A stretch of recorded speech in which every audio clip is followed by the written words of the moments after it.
Welcome to the final episode of the Recession Remedies podcast, in which we explore lessons learned from the economic policy responses to the COVID-19 pandemic.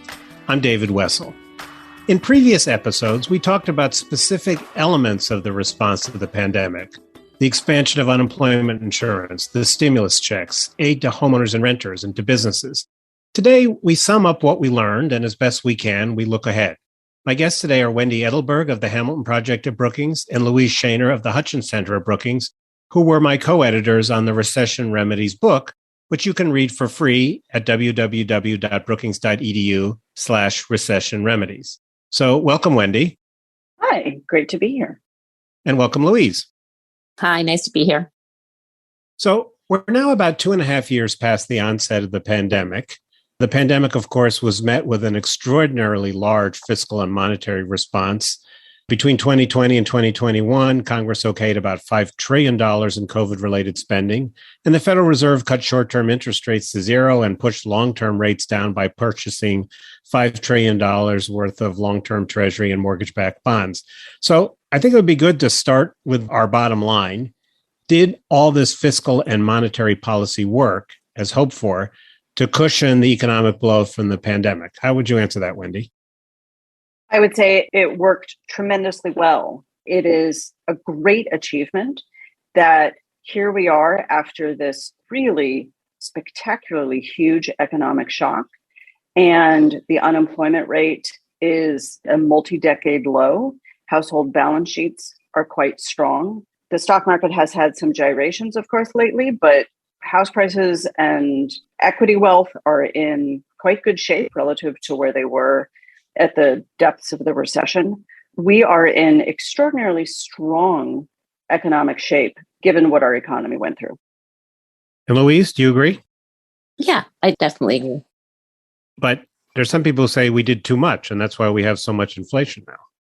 Yeah, we may well have done too much. So there's sort of two ways of looking at it. In prior recessions, we've done too little, and people have suffered many, many years of unemployment, of bad credit because of a really slow recovery. We didn't have those problems this time. We sort of learned the lessons.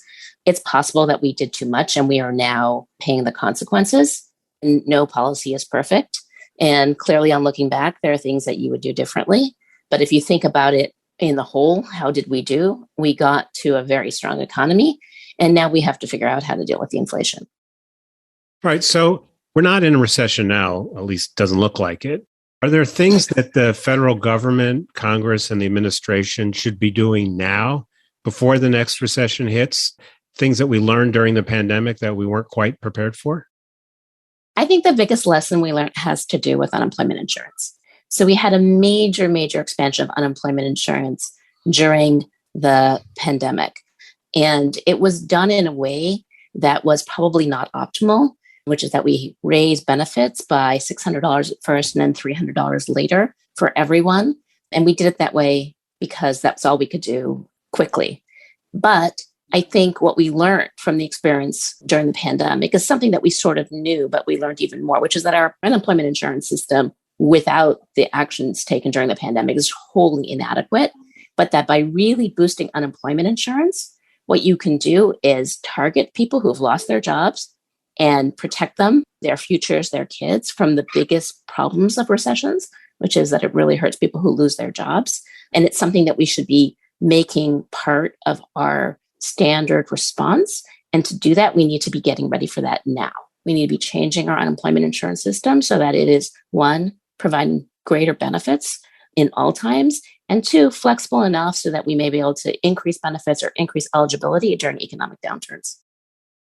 Right. But Wendy, we learned that the administrative apparatus for the unemployment insurance system was archaic and not very well equipped to deal with the kind of flexibility that Louise is advocating.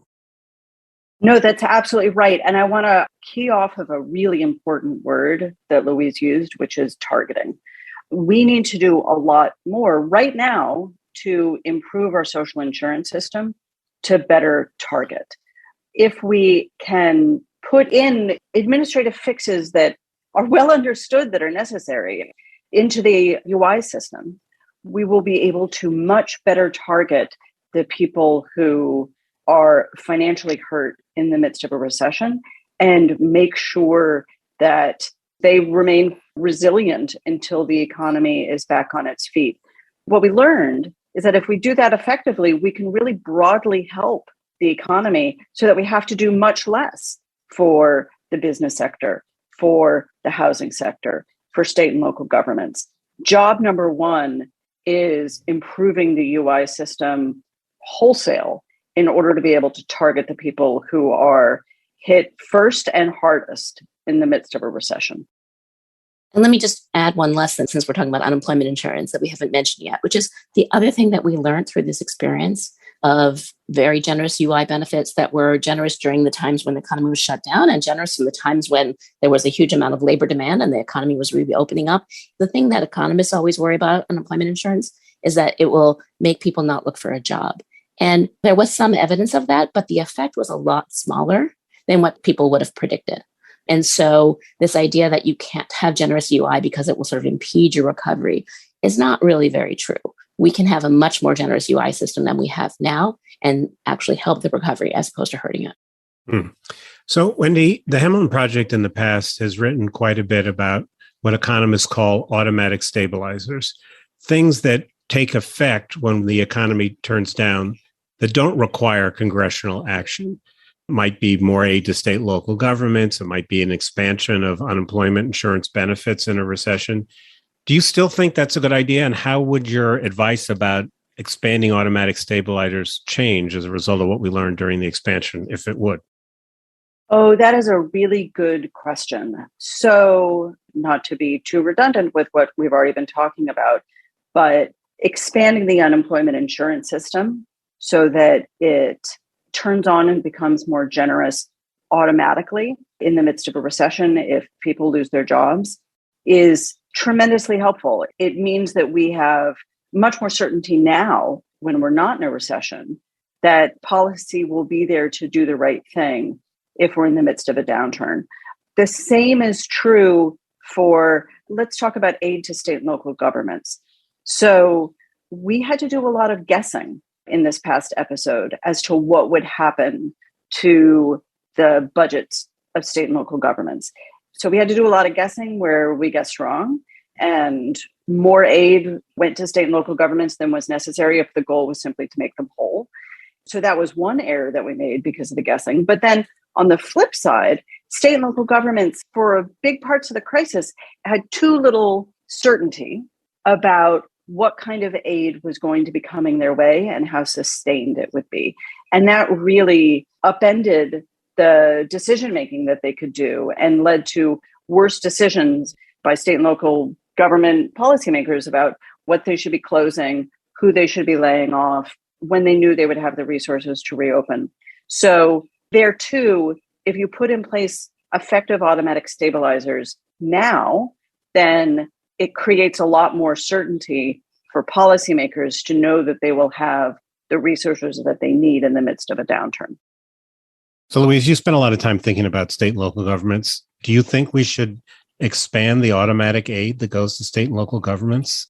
Yeah, I would be in favor for exactly the reasons that Wendy said, which is both the certainty that the governments would have to know the money is forthcoming, because state and local governments are very risk averse. They have to worry about balancing their budgets. And so they're not like the federal government where they can just spend money because it's recession.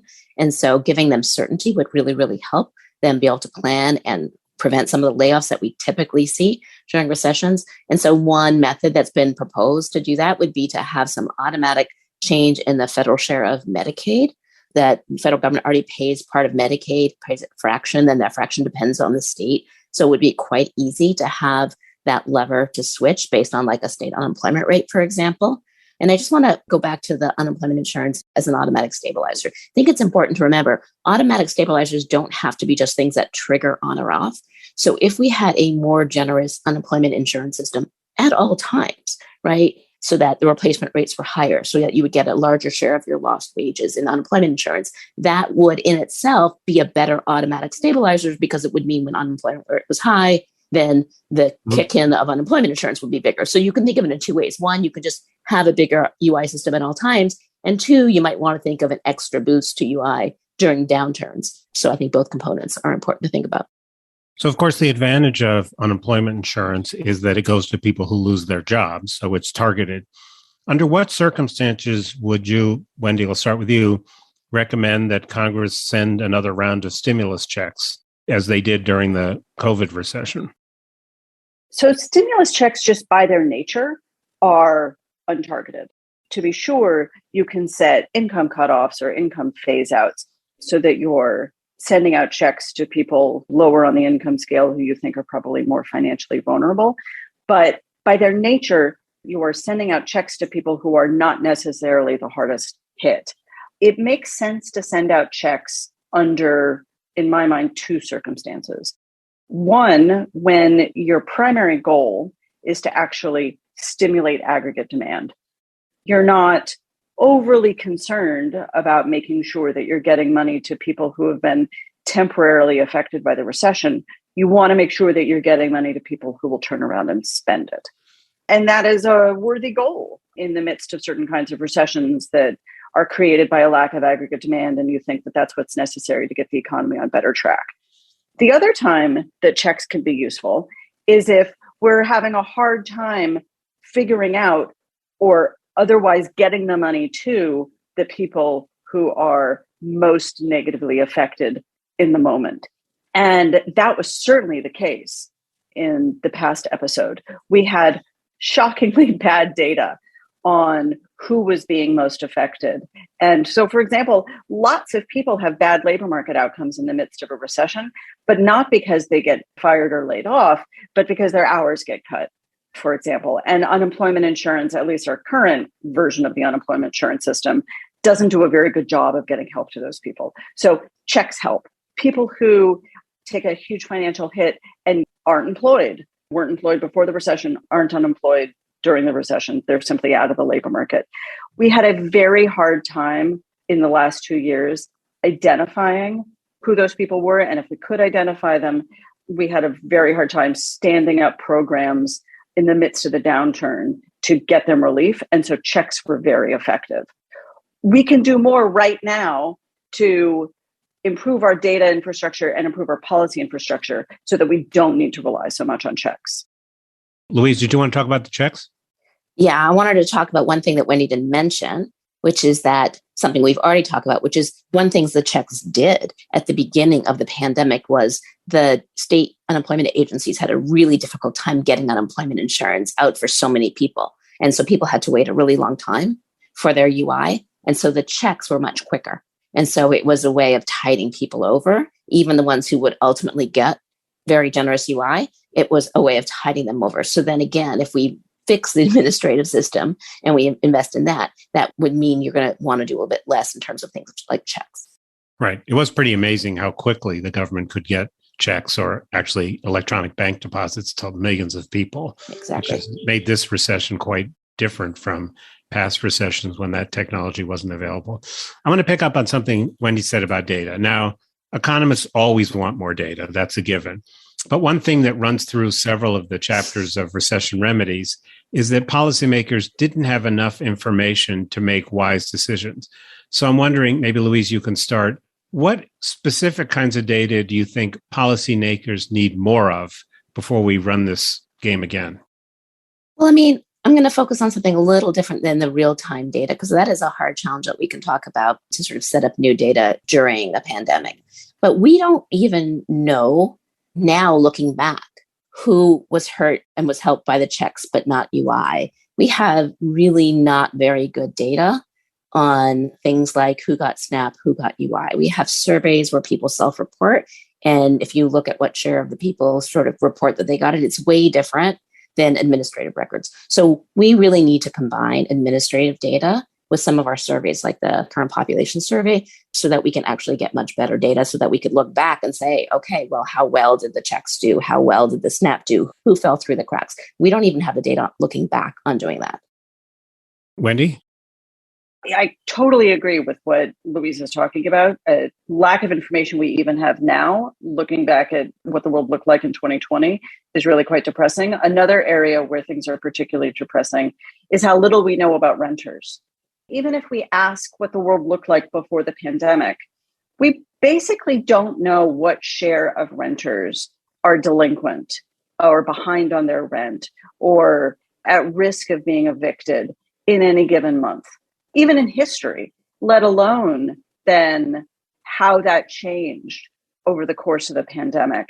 So perhaps knowing that, it shouldn't really surprise people that we have a very poor understanding about what the shortfall was of how much people owed in terms of back rent in 2021, 2022. And that really made it difficult to stand up effective programs to make sure that we were targeting the renters who were most hurt. Right. I mean, it was pretty amazing that we couldn't tell whether rental delinquencies were up during the pandemic because we didn't know what they were before the pandemic. So we didn't know if we had a problem to solve or we just had a long-term problem. So it's highly unlikely that the next time we have a recession, it'll be because we have a pandemic. In fact, speculation now is that we might have a recession because the Fed is raising interest rates in order to slow the economy and bring down the rate of inflation. So I'm wondering what factors you think fiscal policymakers, Congress, the White House, et cetera, should weigh when the next recession comes as they decide what, if anything, to do and what not to do. Wendy? Well, just to make contact with the current moment, we won't go too deep into this, but just make contact with the current moment. I think that there's one set of concerns that are just obvious that policymakers should have in the midst of any kind of recession, which is looking at the people who are most harmed and making sure that the social insurance system reaches those people to keep them from crisis, keep them from disaster. And so that's all about targeting. And that is making sure that we make the administrative changes that we've talked about today and that we go into detail in the book, making sure that we can get help to people broadly through the unemployment insurance system. But that's all about reaching people who are most hurt. And that's just job number one of a government. Separate is whether or not the federal government thinks that the highest priority in the midst of recession is to stimulate aggregate demand. That is typically true in the midst of a recession. It's a lot more complicated if we're in the midst of a recession and we simultaneously have high inflation.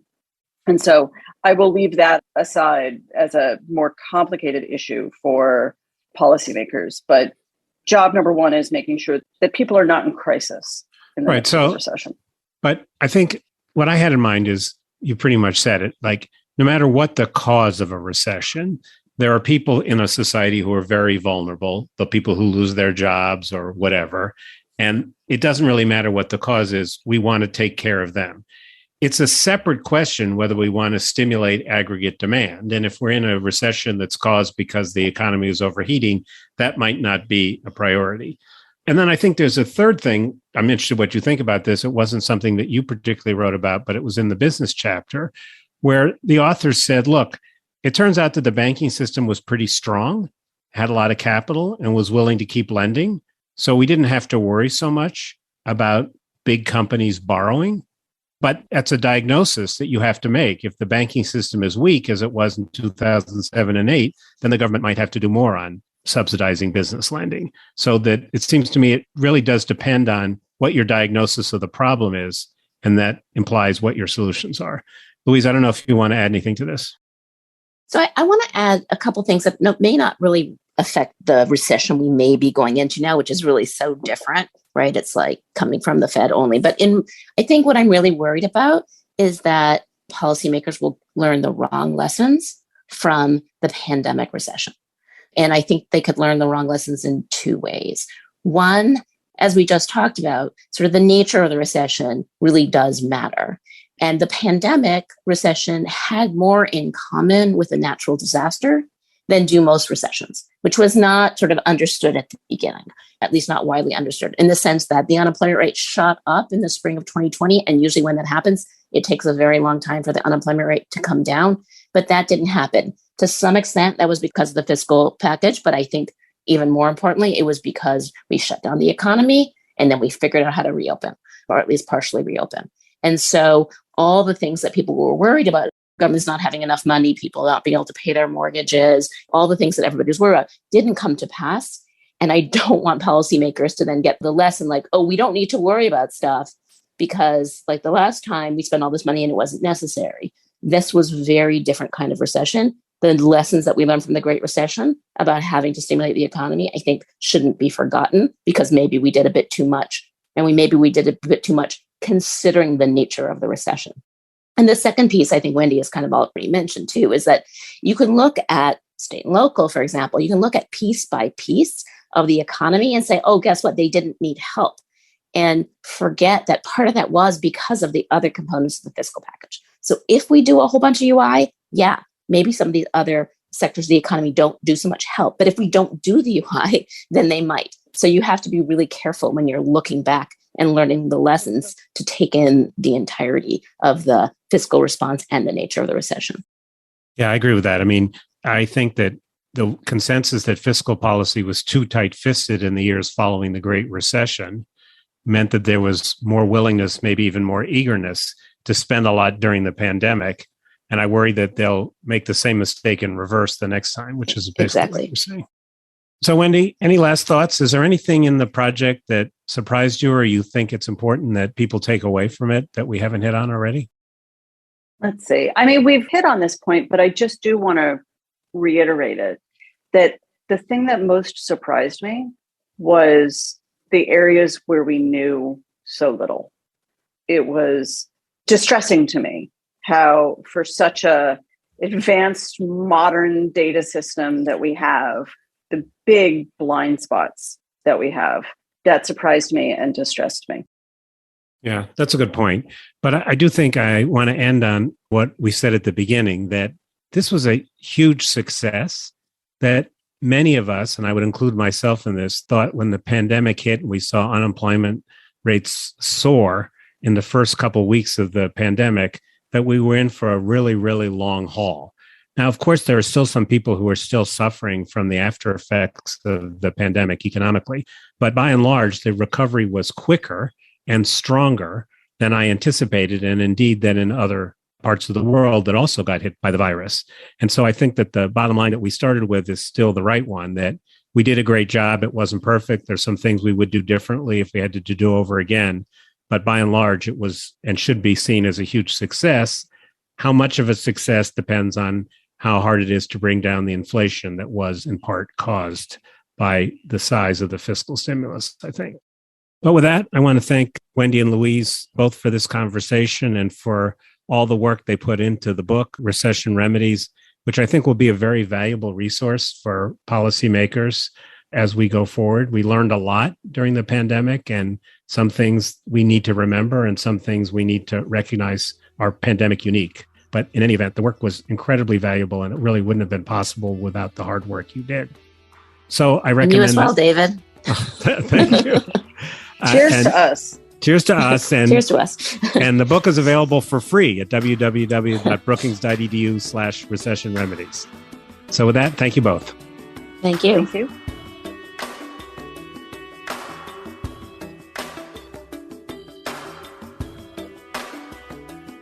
I'm David Wessel, director of the Hutchins Center at Brookings.